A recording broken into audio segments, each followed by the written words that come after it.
मुबारकपुर भरिसां ॻोठ अली अकबर कुरार में नामियारे शाइर सुगड़ ऐं सूफ़ी फ़नकार महरम फ़कीर लाल कुरार जी 26वीं वरसी तक़रीब मुनक़द कई वई।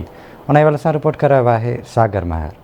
मुबारकपुर भरिसां ॻोठ अली अकबर कोरार में सिंध बलोचिस्तान में सुगड़ाइप जे हवाले सां वॾो नाव रखंदड़ हिक ई वक़्तु शाइर सुगड़ ऐं सूफ़ी फ़नकार जी हैसियत सां सुञातो वेंदड़ मरहूम फ़कीर लाल कोरार जी 26वीं वरसी तक़रीब सिंध सुगड़ लोक अदब तंज़ीम सलात पारां मुनक़िद कई वई, जंहिंमें परे परे खां आयल सुगड़नि मरहूम उस्ताद लाल कोरार जी ज़िंदगीअ ते पंहिंजा वीचार वंडिया। उस्ताद लाल कोरार तमामु वॾो सुगड़ हो। उत्तर सिंध में उनजो वॾो नाव हो। डॉक्टर नबी बख्श बलोच, डॉक्टर अब्दुल करीम संदील हो, या ॿिया वॾा वॾा डॉक्टर अदीब उस्ताद लाल कोरार जी ओताक ते आया।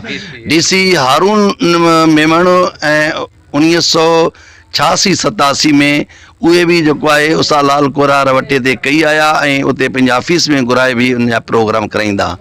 भली आए भला पई तू छो दिलबर आए देर तुझी सिक सतायो हो सांजी शाम सवेर हाणे वे सोनी सेज ते तुझा पिरी धोआ पेर तो मोब बिना मुकीम चे बियो कुर्ब कंदो आ केर हाणे कयूं कचहरियूं कुर्ब जूं लह मन जा मेर अज भला थियन भेर तो जान बचण सां जखराणी चए।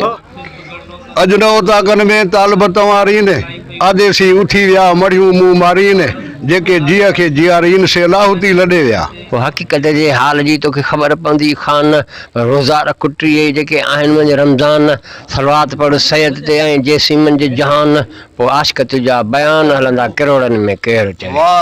ओता कवनि जे मुंहिंजी जेके जवान कनी जियो वठी वियारे विच में चवंदे हंधु तुंहिंजो अथी हियो भरे प्यालो प्यार मुंहिंजो पिरी चवंदे पीओ हाल हाल वधे हिकु टिपो चवंदे हल वठी हियो तो कोरार करे फिटी मजल सां मंजू मलूकनि जी साईं साड़े में तो सोनल जा हो त हली विया हुल मट न क्या तो महबूब जे तोड़ी तोंगर हुजन तुल सिक तुझी सिपरी क्या हनरी सिराई सल आयूं तो अजीब जी बल माशरत इमामत जे।